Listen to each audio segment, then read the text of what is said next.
Bonjour à tous et bonjour à toutes, c'est Maestro Gone et du coup aujourd'hui on va se retrouver pour une petite vidéo sur comment faire un bon break style Boris Brejcha.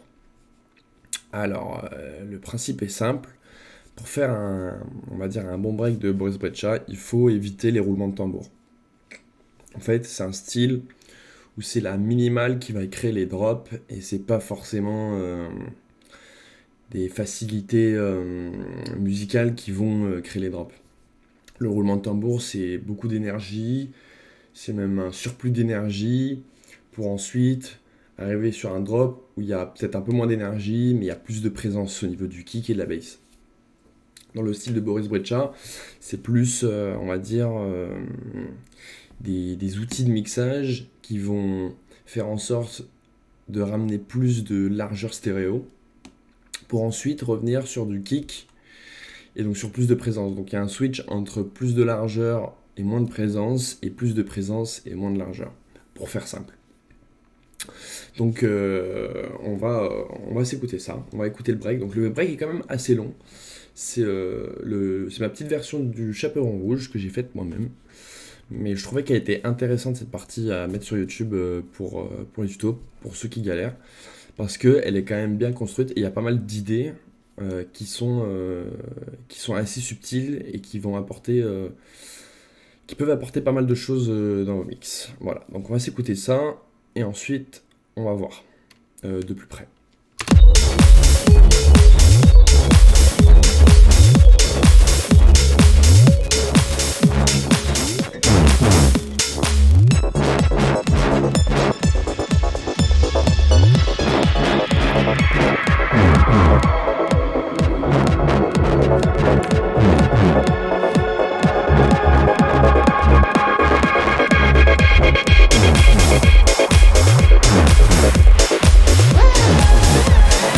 Où vas-tu comme ça, fillette?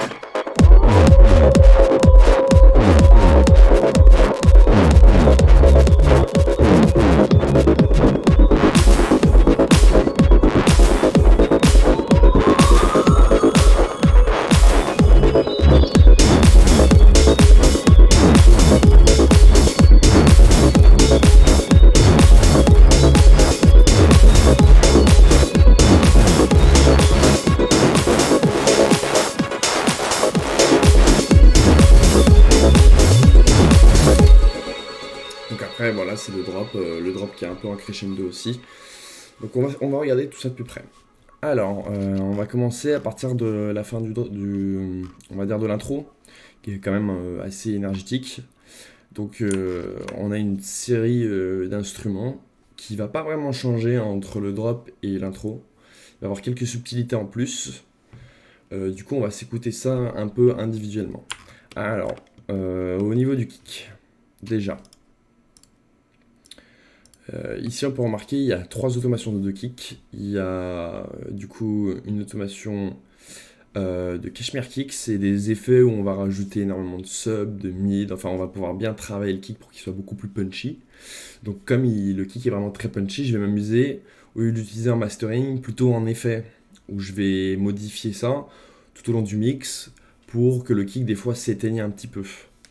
Ensuite, je vais avoir un cut-off, un, un cut-off, mais c'est un low cut, donc du coup il va couper toutes les basses fréquences, ce qui fait que pareil, ça va enlever de la présence du kick, et donc du coup il va être beaucoup moins punchy, et pour faire le break, ça va être subtil parce qu'on va garder la rythmique grâce au kick, mais on va enlever carrément la présence. Donc ça c'est pas mal, et ensuite j'ai un petit effet de stéréo, pareil, c'est un peu pour le même principe, utiliser un effet, des fois il va être vraiment... Alors là, l'effet stéréo, c'est l'inverse. Lui, la courbe est inversée. Plus quand il est en haut, c'est un peu comme un low cut. Quand il est en haut, il y a moins de présence du kick. Enfin, on va écouter tout ça.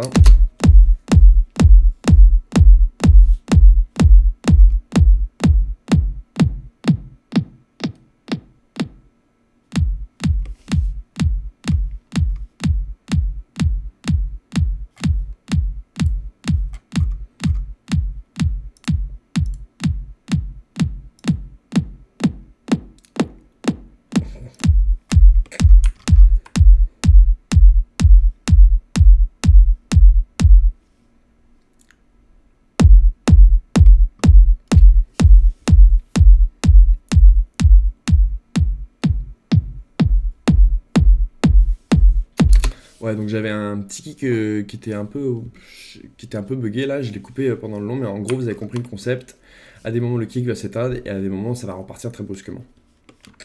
Ensuite on va rajouter les subs.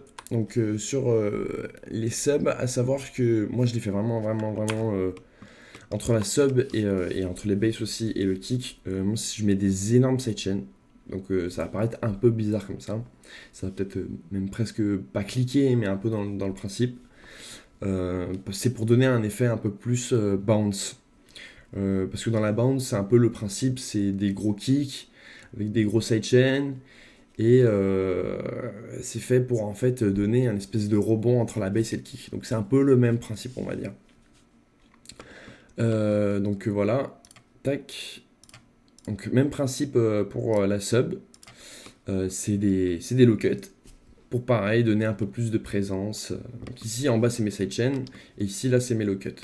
Donc plus de présence ou moins de présence selon les envies. Donc là on va voir que au moment où le kick effectivement il commence à s'éteindre, ben, c'est le cas aussi pour la sub. Parce que ben, ils occupent un peu la même place dans le mix, c'est-à-dire la présence, le fait que le son il est assez assourdissant. Donc le but quand on va faire un break, c'est que le son il soit plus large que assourdissant.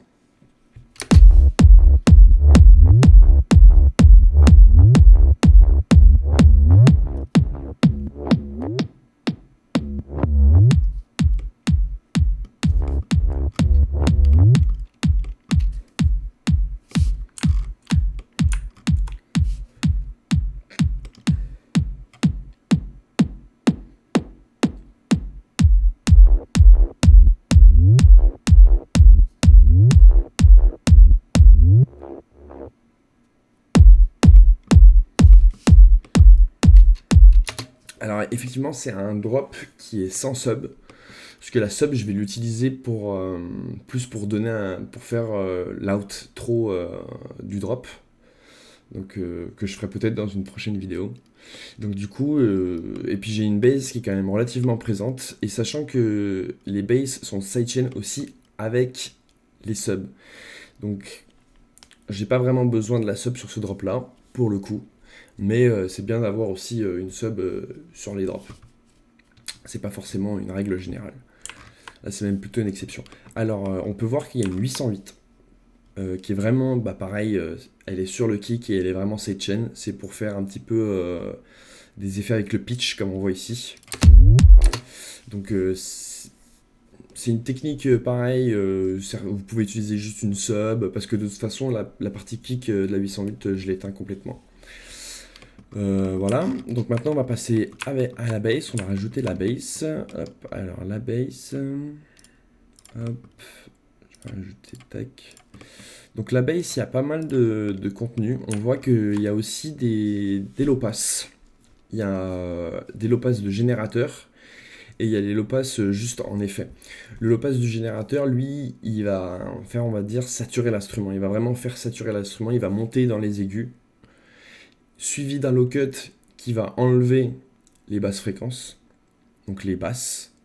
Donc la basse va devenir de plus en plus en fait électrique et prendre de moins en moins de présence, mais de plus en plus pareil de largeur, on va dire stéréo. Ce qui fait que ça va venir saturer, ça va donner de l'énergie, mais pas forcément venir rajouter de la présence. Donc on va s'écouter ça, et pareil la sub, enfin la bass, elle est un petit peu faite pendant le drop avec des rebonds, des fois je la mets, des fois je la mets pas, je vais lui mettre des effets de mixage. Donc tous les bleus clairs, les automations bleu clair, on va dire, c'est les low cut. Et toutes les bleus foncés, ce sont les low pass. Donc hop, on va voir ça, on va s'écouter ça. Alors, je reprends juste d'où c'était. Hop, d'ici.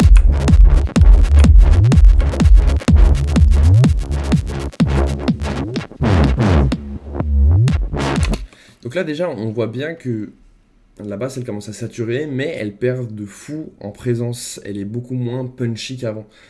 Et donc du coup, ça lui permet de faire gagner à tout le mix, comme bah, cet effet, il est fait à peu près sur toutes les pistes à ce moment-là du mix. Ça permet de faire vraiment varier l'énergie et de vraiment faire en sorte que toute la musique prenne de la largeur. Donc c'est des automations que je fais pas forcément que sur le kick ou que sur un instrument. Des fois ça m'arrive de le faire sur tous mes instruments en même temps.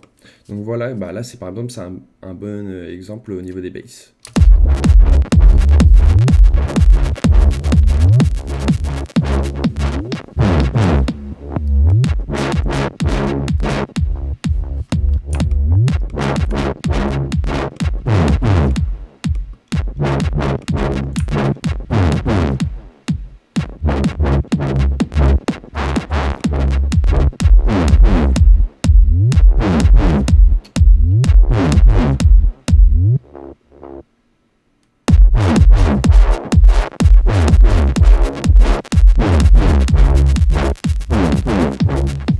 Donc par exemple ici, on peut voir que c'est carrément une arrivée.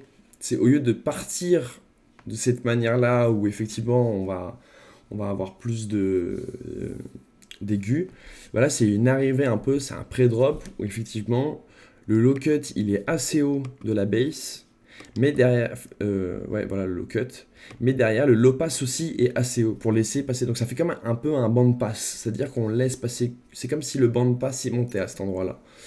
Donc on le voit bien, on entend bien, la bass est très... alors pas toutes les basses, mais une des basses, elle est très aiguë, et puis elle va arriver, elle va prendre de plus en plus de présence pour enfin partir sur le drop.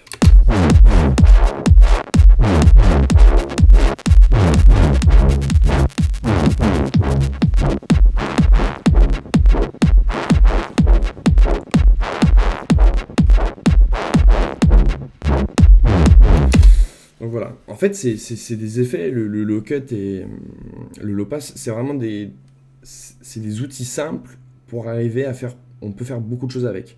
On peut venir automatiser chaque note, le low cut de chaque note, dans certains genres de musicaux ça se fait. Dans la minimale plutôt, ça va être la partie mixage on va dire, on va vraiment pousser la partie mixage avec les low cut et les low pass. Et donc là on voit vraiment bien une arrivée, un départ pour arriver ensuite sur le drop. Il y a vraiment des switches d'énergie qui sont faits avec ces low cuts. Et bien sûr, une fois que le drop est parti, bah là, j'ouvre presque tout. Mais bon, on va voir ça plus bas. Donc, une fois que... Ah bah non, c'est carrément ici. Une fois que le drop part, bah vous voyez, le low pass, du coup, il redevient plus petit. Enfin, on enlève les hautes fréquences parce que là, on veut plus de présence au niveau de la bass. Et donc du coup, on va couper les hautes fréquences du morceau, enfin de la bass, mais on va garder par contre le bas, hein, ce qui fait vraiment, on va dire, vibrer. On va garder ça, et du coup, ça va faire vraiment une synergie incroyable euh, où, où la musique va partir tout d'un coup, et il va avoir un maximum de présence, un maximum de punch, pas forcément beaucoup de largeur, mais ensuite on va jouer avec, on va refaire revenir la largeur. En fait, c'est que des allers-retours entre la bass, le kick, mais c'est pas forcément jamais la même formule. Là ici j'ai deux trois basses dans cette mélodie. On va les écouter toutes une à une après, hein. J'ai deux trois basses là dans ce package. Ces deux trois basses ne font pas forcément toutes, donc toutes ont un low cut et un low pass. Le low cut il est ici, le low pass il est là. Elles ont toutes ça, donc il y en a une qui a ça, la deuxième à ça, et la troisième à ça. Donc on voit les trois sont soumis au même principe, mais pas toutes au même endroit. Ce qui fait que des fois, ça va vraiment créer des effets de mixage où le son il va vraiment paraître vraiment différent à des endroits, et on va vraiment, notre oreille, nous pas forcément, on va pas forcément distinguer ça, mais l'oreille par contre, elle va le distinguer, et c'est ce qui va faire que ça va créer les drops et tout ça, des grosses arrivées d'énergie. Donc voilà. Hop, ensuite on va passer, on va dire, au timbre de la musique, ce qui donne un peu le timbre, le côté mélodieux. Hop, tac. Bon là j'ai beaucoup de... C'est vraiment beaucoup d'effets et tout ça, mais au final c'est beaucoup pour pas grand chose, hein. Les trois quarts du temps ça fait juste monter et descendre, c'est pas, chaque note n'est pas automatisée, donc après attention, les low cuts faut quand même être assez pixel, parce que si vous n'êtes pas assez pixel sur les low cuts, que vous faites par exemple un peu trop haut, un peu trop bas, votre coupure de fréquence elle va changer, et des fois vous arrivez sur des... ça va laisser des fréquences, des mauvaises gammes. Il faut savoir que le low cut et le low pass, ça coupe total. C'est pas ça diminue, ça coupe vraiment total certaines fréquences. Ce qui fait que si vous le faites pas au bon endroit, vous allez avoir des fréquences un peu dégueulasses qui vont ressortir. Et donc du coup, il faut vraiment traiter ça. Donc il faut les faire quand même assez pixels pour le voir vraiment, pour avoir la synergie parfaite. Donc j'explique pas très bien parce que c'est pas forcément évident à bien expliquer, surtout comme ça sur YouTube, et prendre le temps d'expliquer, mais j'espère que c'est suffisamment clair pour vous. Si c'est pas clair, juste vous écrivez dans les commentaires, de toute façon moi je réponds à peu près à toutes les questions. Alors, on va commencer du coup par notre, on va dire notre lead de fond. Donc voilà.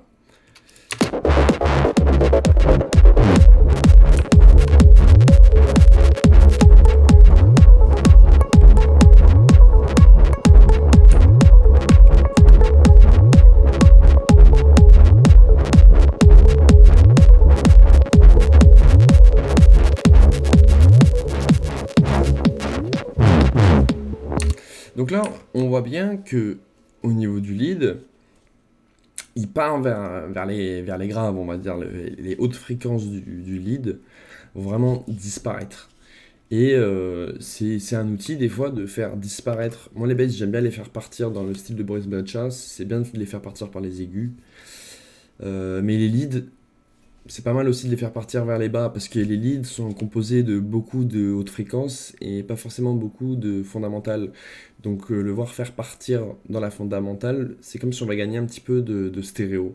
Et c'est idem pour la basse. La basse, quand on la fait partir, c'est beaucoup de bas, de fréquences basses. La faire partir vers le haut, tu gagnes en largeur stéréo. Donc ça, c'est vraiment bien. D'utiliser ça juste dans le mixage, de mettre un cutoff, un filtre low pass et d'arriver et de tout grignoter. À savoir que c'est beaucoup de low pass avec pour une pente de 12 décibels. Donc c'est des low pass quand même vraiment agressifs. On n'est pas obligé de le faire sur des 12 décibels. Moi je l'ai fait sur les 12 décibels, mais des fois du coup je me retrouve un peu piégé parce que ça va bouffer ma phase un peu dans le mix et tout ça. Donc c'est pas vraiment au niveau des drops des fois, mais mes basses, elles sonnent pas forcément le plus loud possible parce que justement j'ai des petits problèmes de phase parce que mes filtres sont beaucoup trop agressifs. Ça, je vous invite à aller regarder des vidéos sur internet, mais les filtres agissent énormément sur la phase. Donc voilà, on arrive. On a un fade-in ici. Et ensuite, on a une nouvelle mélodie qui va se rajouter avec beaucoup de punch. Donc c'est un séquenceur qui va jouer plusieurs notes. Et du coup, ça va, comme c'est un séquenceur, ça va, on va dire, il va jouer très rapidement les notes. C'est des notes qui sont très rapides et très simultanées, ce qui fait qu'il va avoir, ça va apporter énormément d'énergie et de tension au morceau. Il faut savoir que les rythmiques mélodieuses plutôt rapides ont tendance à apporter beaucoup de tension. Il faut faire attention à ça parce que des musiques qu'on veut faire vont perdre le côté un peu dansant, vont perdre en groove parce que notre mélodie est peut-être trop rapide des fois. Il faut jouer là-dessus. Moi, pour le coup, c'est une musique qui est vraiment plutôt lente au niveau de la rythmique, même si ça va vite, mais le BPM est assez élevé. Mais au niveau de la rythmique des basses, comme c'est des basses qui rebondissent, qui sont pas tout le temps là et tout ça, la rythmique est quand même assez lente. Donc je peux me permettre de mettre un instrument comme ça, qui va aller très très vite, et qui va jouer tout plein de notes. Donc même principe, il va y avoir des low cuts, des low pass. Alors pour celui-ci, je crois pas que j'ai un low pass, je crois que c'est juste un low cut. Et donc j'ai un effet de stéréo aussi. Et on va voir ce que ça donne. Attention, c'est parti. Donc là, on voit que l'instrument il va arriver en low cut, donc il va avoir moins en moins de présence et en gagner de plus en plus. Des fois, la présence va repartir pour revenir dans les drops.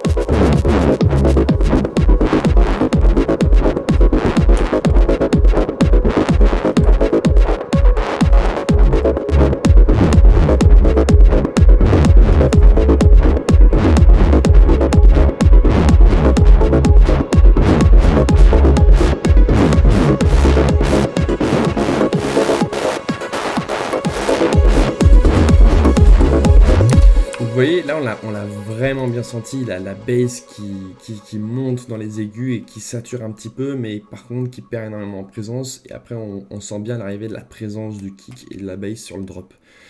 Et ça, c'est vraiment les cut-off qui vont gérer ça. Surtout les low-cut. Les low-cut, c'est ceux-ci vraiment qui vont apporter cette synergie entre plus de présence ou plus de stéréo, de dynamique, on va dire. Donc voilà, et aussi les low pass, eux, sont vraiment là juste pour faire en sorte que les instruments sonnent plus larges ou non, mais dans le sens inverse.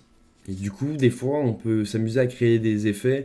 Au lieu d'utiliser des bandes passes, on peut s'amuser à créer des sortes de bandes passes en utilisant les deux filtres. Et c'est même... Moi, je conseille de faire ça dans le style de Boris Brejcha, surtout pour les breaks de Boris, parce que on va pouvoir vraiment avoir plusieurs phases dans l'arrivée du drop. Par exemple, on va faire un espèce d'effet de filtre de bande passe. Ensuite, après, on va enlever les lows. Et donc, du coup, mais on va garder les fréquences hautes. Et donc, du coup, c'est pour ça qu'en ayant les deux filtres vraiment, on peut arriver à faire plusieurs breaks dans le même break, on va dire. Que si on avait juste un bande passe, ben, ça ferait vite répétitif le break. Alors que là, du coup, sur plusieurs, vraiment sur beaucoup de mesures, je peux arriver à faire plein de petits breaks. Le break, il est vraiment long, en fait, il dure pratiquement 30 secondes. Au début, c'était pas le but, mais je me suis rendu compte que bah, ça rendait bien comme ça en mixant. Et donc, du coup, ben, c'est parti sur ça, hein.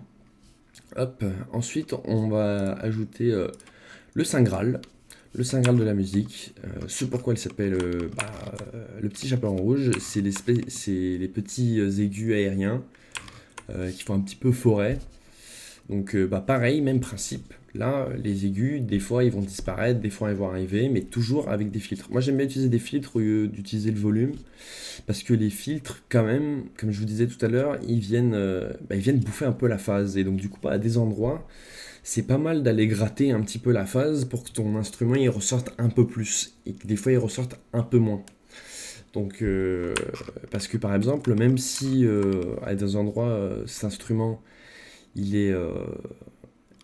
on l'entend, bah, il est quand même déphasé par rapport au son, ce qui fait qu'on va moins l'entendre que lorsqu'il est vraiment, il n'est pas actif. Par exemple, vous voyez ici le low pass.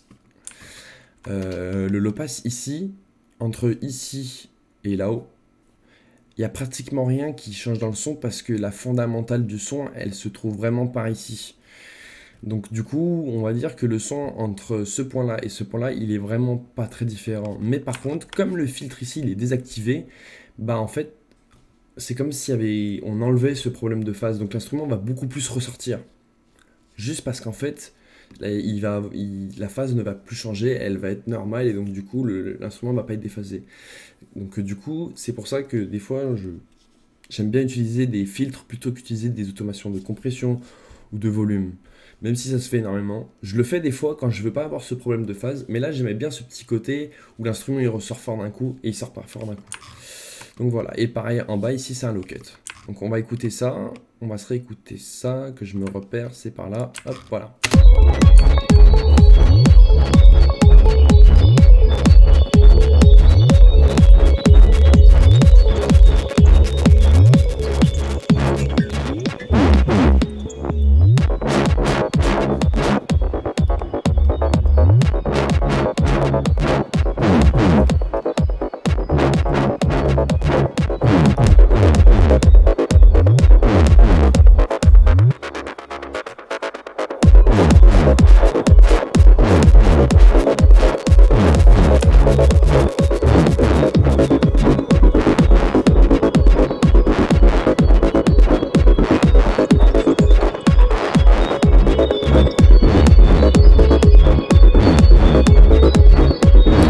Vous voyez, on sent tout d'un coup que l'instrument il ressort énormément parce que justement on n'a plus ce truc de phase. Alors que pourtant les fréquences touchées, bon c'est voilà, c'est certaines fréquences, hautes fréquences sont un peu atténuées, mais globalement on entend quand même relativement bien la fondamentale de cet instrument. Mais voilà, vraiment on entend que la phase elle devient plus, elle redevient on va dire un peu linéaire par rapport au mix.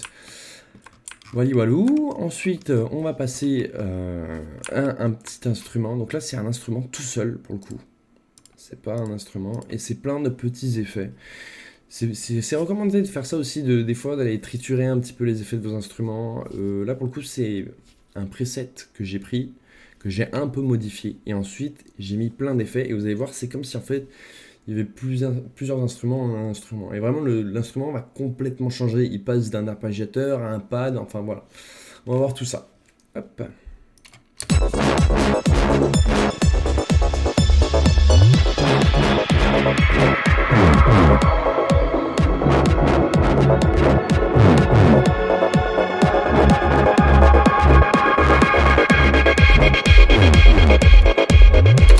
Donc là, vous voyez, on entend vraiment bien la gate, par exemple. Je vais prendre cet effet parce que c'est celui qu'on entend le mieux.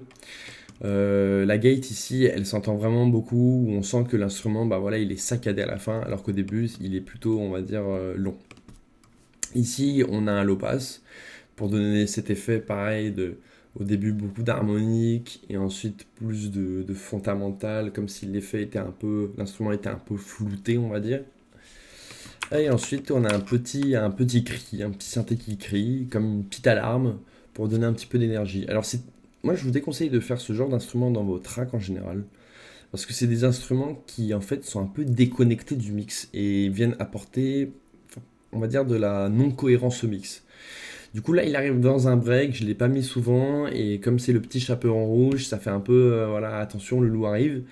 Mais je vous déconseille de faire des instruments où trop, on va dire, bon, je retrouvais le mot après, mais trop ballsy, quoi. Là, c'est vraiment un instrument vraiment ballsy où normalement, je mets pas ce genre d'instrument mix parce que c'est vraiment pas très cohérent, quoi.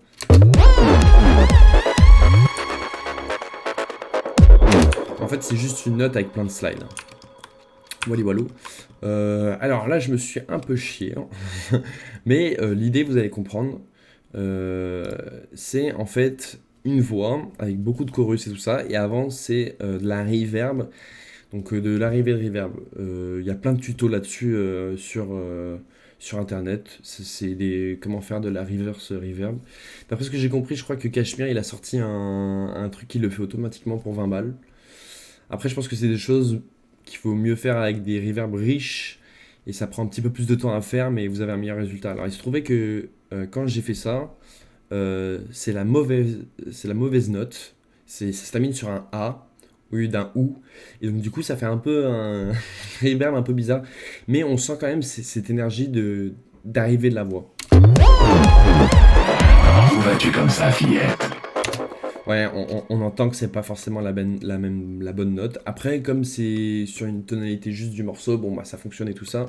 Mais moi je vous conseille vraiment de faire ça sur la note du départ. C'est-à-dire que vraiment la reverb, il faut que ça soit vraiment la reverb d'arrivée, il faut que ça soit le OU, mais en reverse en fait. Vous mettez le OU en reverse, vous faites une reverb de ça, et ensuite vous mettez vous inversez le sens quoi. Voilà. Donc moi j'ai pris une turn audio et puis j'ai refait ça. Donc le Où vas-tu comme ça fillette, le petit chaperon rouge, voilà. On écoute la voix vite fait avec beaucoup de chorus, énormément de chorus, de reverb et tout ça. Où vas-tu comme ça, fillette?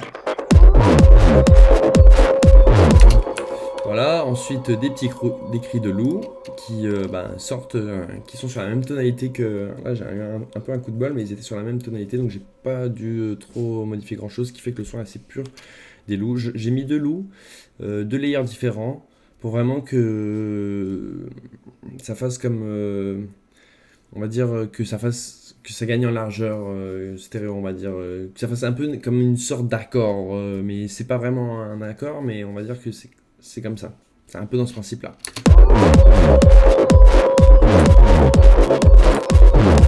Parce que c'est pas la même note en fait, les loups.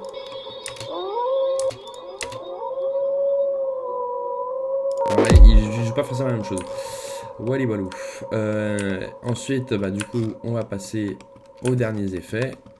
Donc du noise, toujours un peu de noise. C'est vraiment génial le noise parce que c'est pareil, c'est un des effets pour donner énormément d'énergie au mix sans forcément utiliser le roulement de tambour. Et même des fois dans les drops, on peut s'amuser à mettre des petits coups de noise à des endroits, des petites arrivées de noise et tout ça. Et ça va vraiment donner du punch à la musique. Walou, donc on va s'écouter ça. Là c'est un noise qui est sidechain je pense.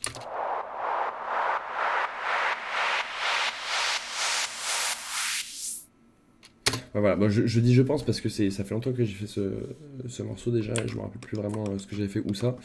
Mais du coup, voilà, là on entend bien que le noise, il a un gros sidechain. Pareil, le bleu marine, c'est le low pass. Alors moi j'ai mes petits codes couleurs parce que comme ça, quand je veux retoucher plus tard dans le mix, si ça sonne pas très bien, que j'étais à la mauvaise fréquence de coupure, comme j'ai mes propres codes couleurs, du coup, ça me permet vite de me repérer sur qui est qui au niveau des automations. Là, ça va, il y en a que deux, mais des fois, ça arrive qu'il y en ait vraiment, vraiment, vraiment beaucoup. Et puis même quand, si je veux les supprimer parce que je suis pas content, hop, comme elles sont toutes colorées, je peux vite fait rapidement me repérer. Voilà. Ensuite, ici, on a des claps.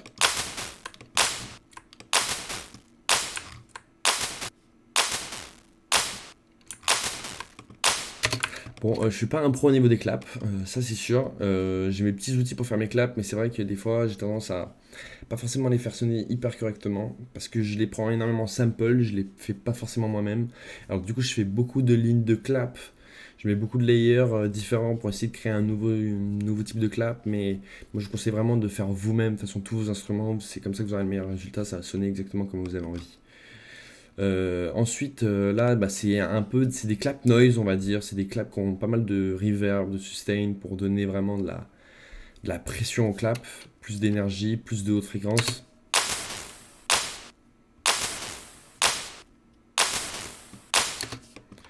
Voilà, walou. Et ensuite, ben, j'ai mes hi-hats, voilà, qui sont là.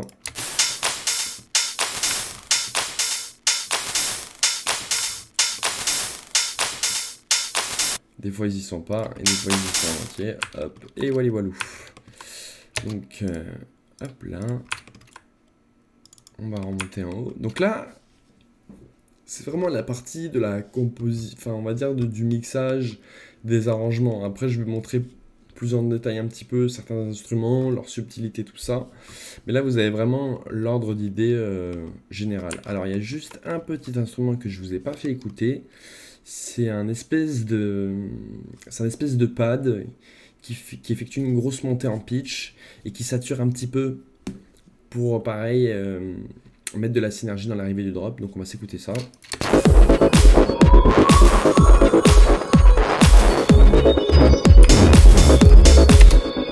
Vous voyez par exemple là sur le début du drop, on sent vraiment bien, les instruments sont tous là, ils sont tous en train de jouer, mais la seule différence, c'est qu'ils ont tous des effets complètement à tire-larigot à droite à gauche, ce qui fait que, bah, du coup, on entend chaque instrument parfaitement au bon moment pour ramener le drop. Ici, on a vraiment la pause pour entendre la petite flûte, on va dire. Ici, on a la montée d'énergie. Enfin, vraiment, ça, c'est la bass qui disparaît, le kick à la fin qui s'éteint. Il y a tout ce qu'il faut, on va dire, pour vraiment... Il y a tous les outils pour faire en sorte que le drop, il soit pas forcément surprenant, mais il soit là. Faire des drops surprenants, c'est bien. Après, dans le style de Boris Brejcha, c'est bien de surprendre et c'est bien des fois de faire des drops prévisibles, mais de surprendre dans la manière dont tu sonnes, on va dire. Pas forcément de... C'est pas le fait de partir un peu n'importe quand qui fait le drop, mais plutôt la manière dont il arrive, on va dire. L'histoire qu'il raconte. On sait qu'il va arriver, mais c'est la manière dont il arrive qui est intéressante. C'est vraiment ça qu'il faut comprendre dans le style de Boris Brejcha. Ça ne sert pas forcément à rien, et d'ailleurs c'est pas du style de Boris Brejcha. Si vous voulez essayer de faire un petit peu des drops, des breaks à la Boris Brejcha, un peu mélodieux et tout ça, je déconseille de faire un peu tout et n'importe quoi au niveau des kicks, de faire partir l'énergie à n'importe quel moment et tout ça. Vaut mieux avoir une cohérence, une grande cohérence dans l'arrivée du drop. Ça rendra les choses beaucoup plus simples dans l'application du drop, et vous allez vous prendre beaucoup moins la tête sur des subtilités, je pense. Plus votre idée est cohérente à la base, et plus votre mix est simple d'exécution. Voilà, walou. Donc on va s'écouter 2-3 petites parties du drop, maintenant qu'on a vu qu'on a vu tous les instruments, enfin tous les effets de mixage. On va écouter 2-3 petites parties du drop, et ensuite on va passer aux instruments. Donc hop, c'est parti.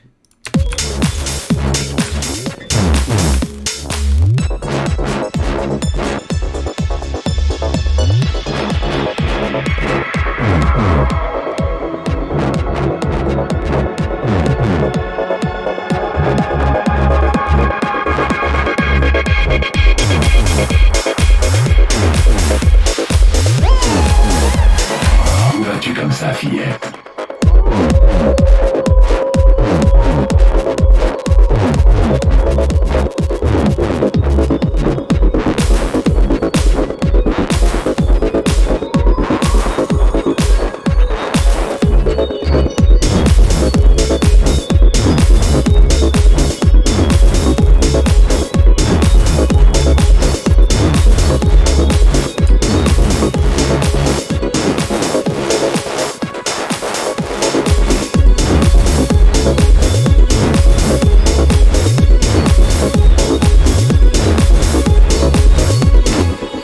pas difficile de pas se perdre hein, quand les morceaux sont assez gros et il y a beaucoup de mixage. C'est pour ça que je vous ai bien expliqué tout avant pour que vous puissiez faire pause à des endroits et voir un petit peu ce qu'il en était. Comme ça, le mix est beaucoup plus clair pour vous. Maintenant, on va passer aux instruments individuels. Donc là, le kick, on l'a écouté tout seul, parfait. Ensuite, on va passer à la sub, je pense que... Alors la sub, il y a deux instruments, donc non, on va pouvoir écouter la sub. Alors la sub, on va passer à la sub. Voilà, donc ici on a une sub de base, et ensuite derrière on a la 808.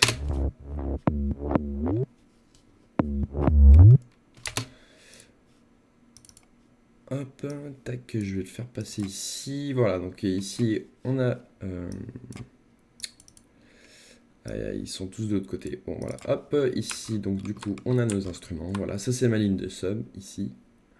Tac, et ensuite, ici, là... voilà, c'est ma 808 avec mes slides. Hop, ensuite, on se retrouve avec la bass, du coup. Donc... Hop, voilà. Donc c'est des notes plutôt simples, elles sont pas toujours utilisées au même moment parce que c'est pas du sidechain basique, sur une bass à contretemps à chaque fois du kick. Parce que dans le style de Boris Brejcha, on va chercher plutôt une bass qui effectue une petite mélodie, une légère mélodie, mais une petite mélodie. Donc là, du coup, c'est une bass, la bass qui fait des espèces de vroom vroom, on va dire. Qui fait une espèce de voix un peu cyberpunk. Et ensuite, ici, c'est le même principe. Voilà. C'est le même principe, c'est notre bass, donc on va les écouter.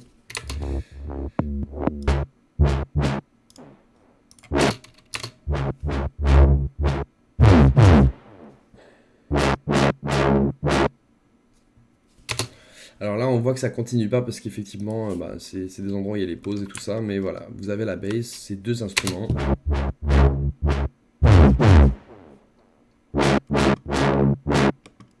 Alors il faut savoir que la grosse bass qui arrive ici, en fait il y a la petite bass qui joue là-dessus, mais elles sont sidechain entre elles, ce qui fait que quand la grosse bass est là, la petite prend un peu moins de place. Elle va plus agir comme les aigus, on va dire, de la grosse bass. Voilà, voilà. Ensuite, du coup, on a le lead. Voilà, voilà. Hop, on va faire tac. Voilà.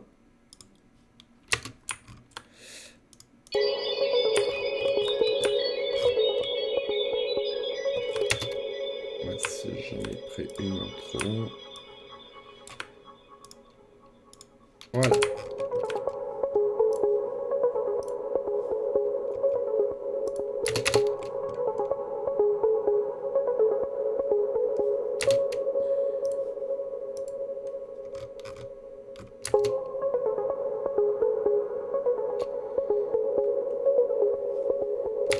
Donc en fait, on voit bien que ces deux instruments ici qui jouent, ils jouent pas forcément les mêmes notes aux mêmes endroits pour donner deux côtés de la musique. Et pareil, eux, je leur donne des effets. À un moment, il y en a un qui s'éteint, l'autre qui prend plus de place, il y en a un qui perd des notes. Pour comme ça, on reste dans la minimale où c'est le même instrument qu'on va toujours entendre, mais il va y avoir des petites variations dans cet instrument. Et vraiment pour donner ce côté très minimal au morceau. Hop, tac, voilà. Et ensuite, le Saint Graal, bien sûr, le Saint Graal.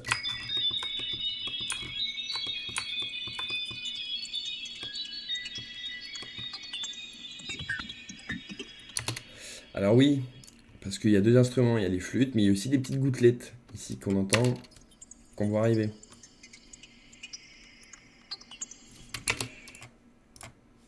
Globalement, ouais, là je me suis pas affolé, c'est vraiment des pads que j'ai pris, je trouvais que ça sonnait bien, je les ai pas vraiment modifiés.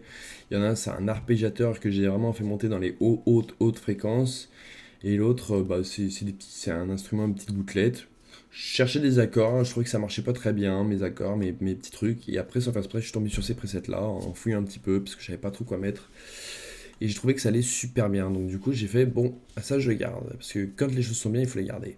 Quand elles sont pas bien, il faut les virer, mais quand elles sont bien, il faut les garder. Donc voilà, voilà. Puis ça donne vraiment ce côté forestier, on va dire.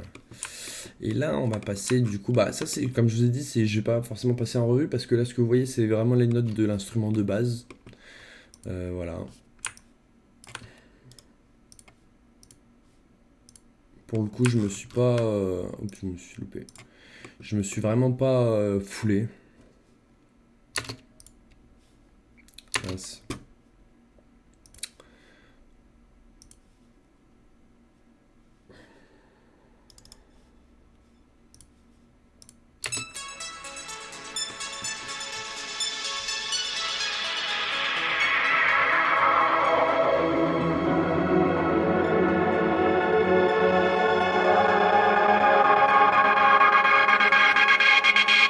Ouais, j'ai de la chance. L'instrument faisait tout. Là, c'est pareil, c'était un preset que j'étais allé voir sur internet. À savoir que certains instruments je fais et d'autres, bah, du coup, je vais chercher plus des presets. Le but, c'est de quand même de tendre un maximum vers des instruments que vous allez créer vous-même pour gagner en cohérence. Il se trouve que dans la techno, c'est le kick et la bass, donc vraiment le kick et la bass. Je l'ai fait moi-même parce que voilà, je pense que c'est le plus important. Les subs pareil, mais les leads aussi, ça m'arrive de les faire, mais pour le coup, bon, voilà, les petites mélodies, on va dire subjectives, il y a tellement de presets sur internet que si vous mettez des bons effets, vous apportez les bonnes choses dessus, normalement vous n'êtes pas forcément tout le temps obligé de vous casser le cul. Après, c'est sûr que c'est bien de faire ses propres instruments parce que c'est vraiment à ce moment-là que la track elle va sonner vraiment unique et que vous allez pouvoir lui donner un timbre vraiment différemment par rapport aux autres. Moi, je déconseille fortement les gens qui veulent toujours prendre des putains de presets. C'est bien les presets, mais à un moment, le sample ou le sampling, c'est pareil. Au bout d'un moment, il faut passer un peu à une étape supérieure si vous voulez vraiment au moins sonner un petit peu plus fort. Beaucoup de gens qui se demandent comment ça se fait qu'ils n'arrivent pas à masteriser quand ils sont débutants, des choses comme ça, mais c'est parce qu'en fait, déjà, leur track, leur mix n'est pas forcément bon.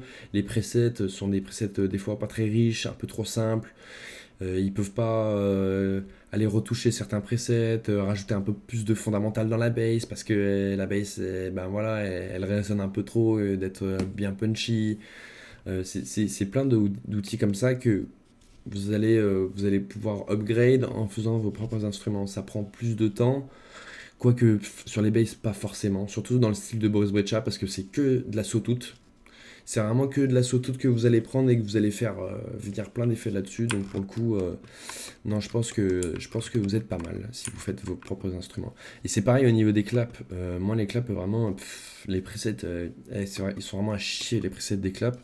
Si vous pouvez vous amuser à jouer avec du layering ou des choses comme ça pour essayer d'arriver à... Parce que c'est plus compliqué à faire les claps que pour le coup, je trouve des basses. Euh, Bref, venir fabriquer un petit peu vos propres claps, prendre plusieurs styles de claps. Il y a plein de techniques sur internet pour faire. Moi, je les fais pas forcément toutes. Mais il y a plein de techniques pour faire vos claps et du coup, je pense que c'est pas mal des fois de faire ses propres claps aussi parce que des claps un peu sampliser, ça s'entend tout de suite et ça fait un peu la vieille house un peu pourrie. Donc moi ce que j'ai utilisé c'est que j'ai utilisé des claps pourris on va dire un petit peu et j'ai utilisé par-dessus des bugs, des espèces de bugs, des trucs qui saturent, qui bug un petit peu pour donner un côté un peu grésillant au clap, comme si c'était un clap du futur un petit peu. Donc ça c'est ça que j'aime beaucoup dans le genre de Boris, c'est que dans la partie des aigus, des shakers, des hats et des claps, vous allez vraiment avoir un côté très électrique avec plein de petites subtilités qui vont donner un côté un peu futuriste à la musique. Et donc ça c'est pas mal. Là je vais vous montrer en détail. Donc du coup voilà. Ah bah là c'est pas du tout en détail là. Attendez. Hop, je remets ça bien.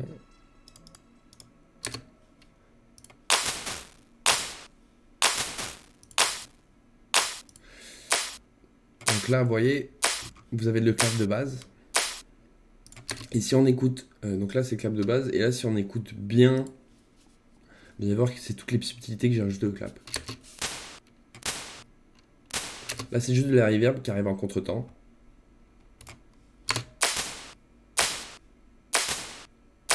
Donc des fois elle joue en même temps, des fois elle joue un petit peu à contretemps, pour donner cet effet un petit peu de punch, comme si le clap il avait il avait une grosse attaque on va dire.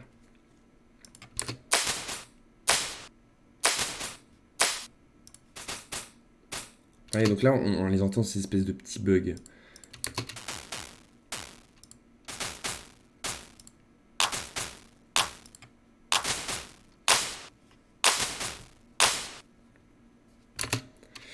Donc à savoir que dans le style de Boris Brejcha, c'est pas mal de mettre du groove sur les hi-hats à partir de ces claps-là. C'est-à-dire que comme les claps, ils arrivent pas tout le temps, si vous mettez du groove sur ces claps-là, ça va vraiment donner, on va dire, une puissance aux hi-hats et aux shakers, ce qui font que ils vont être plus ou moins forts. Et ça, en fait, ça va vraiment donner du groove. Donc c'est pas mal de faire du... Moi, je mets un petit léger sidechain sur mes hi-hats pour que ça fasse un espèce bah, je vais pas le faire ici parce que vous n'allez pas très bien entendre, je vais pas l'imiter, mais pour que voilà, ça fasse un... Bon, si, allez, je le fais, ça va faire un pouch, pouch, pouch, pouch, pouch, pouch. Vous voyez, il y a vraiment une espèce de groove où, ben voilà, entre les hi-hats, ils sont pas pareils alors que c'est une ligne de hi-hats de base. Voilà, ensuite mes shakers, bah, c'est pareil, hein. C'est des trucs qui vont... C'est du noise un peu de clap.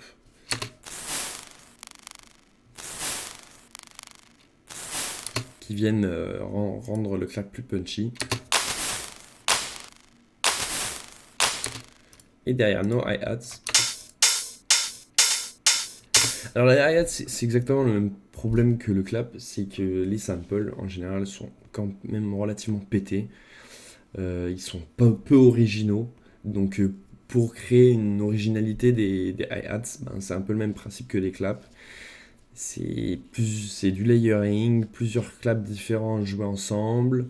Et ici, vous voyez des notes qui sont des fois qui sont un peu plus jouées que d'autres, tout ça. Donc, vous voyez, en fait, il y en a deux, mais l'autre elle est jouée un peu moins forte, ce qui fait que ouais, ça va donner un peu de groove dans les hi-hats. À savoir qu'au niveau des hi-hats, des claps et des shakers, moi je vous conseille vraiment de les print en audio. Je le fais pas parce que je suis une grosse feignasse, mais bien sûr que vous allez forcément gagner en qualité si vous prenez des outils, on va dire, que vous travaillez vous-même vos outils en les printant en audio, vous allez carrément pouvoir directement travailler sur l'audio. Ça va être beaucoup plus simple pour faire du bon groove, des choses comme ça. Alors que là, vous voyez, bon, bah, au final, je vois pas vraiment ce qui se passe en niveau audio. Donc, bon, après, du coup, je me débrouille. Je leur donne une certaine attaque et tout ça. Je vais quand même les modifier dans les samplers, les claps, les hi-hats et tout ça, les originaux. Ce qui fait que je maîtrise quand même la partie, on va dire, sans maîtriser forcément, sans les primés en audio, je peux maîtriser un petit peu. Mais les tops, c'est vous les primez en audio, comme ça vous faites des belles courbes, des beaux, on va dire, des bonnes arrivées et tout ça, et vous êtes parfait. Donc voilà, on va se réécouter du coup, bah, peut-être le mix. Ouais, quoi que on a déjà, ouais, on va se réécouter une dernière fois le mix pour que du coup vous allez sentir toutes les subtilités, tout ça. Et si vous voulez faire bah, l'introduction de cette musique ou je sais pas, une autre musique ou que ça vous intéresse, que j'aille plus loin, moi je vous avoue, c'est pas vraiment c'est du travail de semi-pro, hein. Vous allez trouver plus de subtilité et d'outils chez les semi-pros. Après, là, ce qui est bien, c'est que, bon, bah voilà, comme je montre un peu tout, bah, je livre un peu tous mes secrets. Donc, du coup, effectivement, je pense que c'est quand même cool de mettre ça sur Internet et de vous montrer un petit peu ce qu'on peut faire quand on n'est pas forcément hyper bon, qu'on n'a pas fait d'études là-dedans, qu'on n'est pas un ingénieur de ouf et tout ça. Bah, c'est plein de petits outils que j'ai trouvés sur Internet et que j'ai assemblés pour arriver à en faire une track. Moi, je trouve que la track est vraiment bonne. Après, il y a pareil des erreurs à des endroits, mais avec le temps, vous allez voir que plus vous allez dans la perfection du mixage, comme ça, plus vous faites des choses là. Là, on n'a pas encore parlé de la stéréo, mais sur la stéréo, il y a un sacré boulot où il y a toutes les basses sont en mono, tous les, on va dire les trucs qui ont besoin de gagner énormément en largeur stéréo, ils sont en stéréo. En plus, j'applique des pics contrôleurs sur mes stéréos pour faire en sorte que ça soit très proportionnel, que la puissance soit proportionnelle au stéréo. Plus par exemple une bass est puissante, plus elle est dans les graves, bah, plus elle va être en mono et plus elle va saturer, aller vers les aigus et plus elle va être en stéréo du coup. Donc c'est des outils que j'utilise. Après, bah, vous êtes libre, hein, vous pouvez utiliser ce que vous voulez. Ça c'est vraiment des outils que je vous donne. Mais ça veut pas dire non plus que ça appliqué à 100% des cas, tout le temps, machin, tout ça. C'est vraiment des outils. Dans l'audio, vous pouvez faire ce que vous voulez à partir du moment que vous avez les outils. Ça, c'est des outils. Là, c'est vraiment, j'ai poussé à fond, c'est une musique où j'ai vraiment poussé à fond l'étude des filtres, où il n'y a que des effets de filtres pratiquement, à part un ou deux endroits. Il y a énormément de sidechain et de groove aussi. Et voilà, avec ces deux outils-là poussés au max Et bah du coup, j'ai réussi à faire une track. Et c'est bien aussi des fois pour améliorer sa technique, de prendre un outil, de le pousser à mort pour en faire un mix. Et comme ça, bah, vous allez apprendre toutes les subtilités. Là, vraiment, dans cette track, on voit vraiment que ben, en mettant des low cuts de partout, un petit peu, des fois assez agressifs, et de les faire monter tous en même temps, et ben du coup, ça fait en sorte que des fois, la musique, on va dire, comme si pas elle se stoppait, mais elle s'étouffait avant de repartir dans un gros drop, quoi. Donc voilà, j'espère que vous allez kiffer.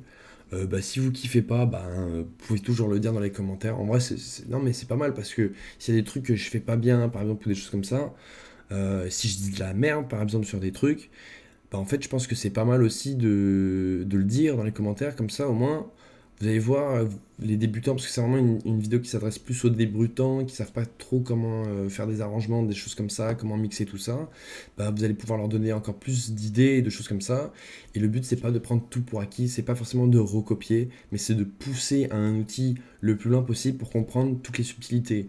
Là, en poussant des low pass et des low cut, j'ai réussi à faire des espèces de band pass que je peux un peu modifier avec le temps. Enfin, c'est vraiment génial de faire ça et je pense que comme il y a très peu de gens sur YouTube qui le font parce que vous savez un petit peu enfin il y a très peu de gens, il y en a quand même pas mal, mais on va dire que Boris Brejcha c'est vraiment un énorme DJ. Je pense qu'actuellement pour moi c'est un des top mondial au niveau du mixage et tout ça. C'est des outils de mixage qui sont, enfin tout est maîtrisé, c'est très pointilleux sur toute la trop, sur toute la track, c'est vraiment monstrueux. Et donc du coup ben voilà, le mec c'est un peu ses secrets, donc il va pas aller, un bon cuistot ne livre pas ses secrets. Donc si vous voulez apprendre à faire un petit peu du style de Boris, d'apprendre pour gagner en qualité de ouf et tout ça, ben vous n'allez pas forcément trouver ce qu'il faut, ce qui est nécessaire sur internet pour arriver à faire ça. Alors que avec du contenu comme ça, je me suis dit peut-être que ben, s'il y en a qui veulent. Parce que moi j'ai vraiment galéré au début pour à faire du Boris, parce que vraiment, bah voilà, tous les mecs qui faisaient du Boris, bon, ça ressemblait pas du tout à du Boris, ou c'était un peu. C'était de la technomélodique, mais c'était de la technomélodique simple, avec des breaks qui sont pas vraiment des breaks, qui sont plus des pauses, on va dire. Enfin, enfin, des légères pauses, c'est juste des kicks qui sont enlevés ou des choses comme ça. Donc là, vraiment, vous avez un gros break, comment le gros break il fonctionne dans la track, et plein d'outils musicaux. En plus, je vous ai un peu présenté le drop, donc j'espère que ça va vous faire kiffer. C'est pas des vidéos à gros budget, donc je suis pareil là-dessus, je suis désolé. C'est un peu chiant parce que du coup la qualité des fois, mais franchement des fois je vous conseille voilà, de bien avancer sur la vidéo parce que des fois je prends du temps à expliquer. Je prends du temps à expliquer pour ceux qui en ont besoin, mais sinon vous avez qu'à galoper sur les vidéos et puis je pense que j'en referai parce qu'en vrai c'est pas mal. Je pense qu'il y a de plus en plus de gens qui essaient de se lancer dans la musique et qui tombent dans les pièges on va dire un peu des mecs qui vendent des formations un peu tout et n'importe quoi alors qu'au final on n'apprend pas vraiment grand chose et tout ça. Et je pense que c'est vraiment des vidéos comme ça qui font qui rendent on va dire le milieu accessible pour des débutants. Si vous n'avez pas de contenu de débutant ou que c'est du contenu un peu vague et exprès pour vous embrouiller un petit peu, enfin bref, vous savez, il y a beaucoup de mecs qui essayent d'en vivre de la musique et du coup ils vous vendent des formations un peu pour tout et n'importe quoi. Là je suis encore tombé sur une formation de mecs, enfin, c'est du grand n'importe quoi. Bref, après, je suis pas un expert là-dedans non plus, je peux pas vraiment juger. Il y a des mecs qui vraiment vous font qui vendent enfin, qui proposent vraiment des bons trucs. Il y a même des mecs qui font des trucs gratuitement assez cool. Moi, si je peux vous en conseiller, c'est Strop Studio. Je l'écrirai dans la description. Ce mec, il est vraiment génial. Je trouve qu'il fait vraiment du bon taf. Donc, il va pas forcément vous montrer des outils de mixage, mais il va vous montrer des outils très, très, très pointilleux pour on va dire des choses banales de la musique qu'on a tendance à oublier parce que c'est très technique et donc du coup on s'y perd un petit peu et lui il ramène un peu les gens sur terre et donc ça c'est cool. Donc moi je vous conseille d'aller voir ce mec et de regarder un max de tutos, de pratiquer surtout, c'est la pratique qui fait, c'est pas forcément la théorie. La théorie c'est bien mais en fait des fois on n'y braille pas grand chose alors que un petit peu de pratique des fois ça fait pas de mal. Voilà, voilà, donc j'espère que vous avez kiffé le tuto, il était un peu long, je suis désolé, mais en fait je voulais vraiment vous expliquer de A à Z pour que vous voyez vraiment le mix dans son intégralité. Si vous voulez que je vous montre comment j'ai fait ma bass dans cette musique ou dans d'autres musiques, comment créer des basses, un petit peu à la Bruce Breccia qui sonne un petit peu, qui sature et tout ça, pareil, de toute façon je vais le faire je pense, mais vous me le dites si vous êtes précipité, vous l'écrivez dans les commentaires, si je dis de la merde vous écrivez dans les commentaires. Et puis voilà, je vous souhaite de bien vous porter et un bon apprentissage. Allez, bisous.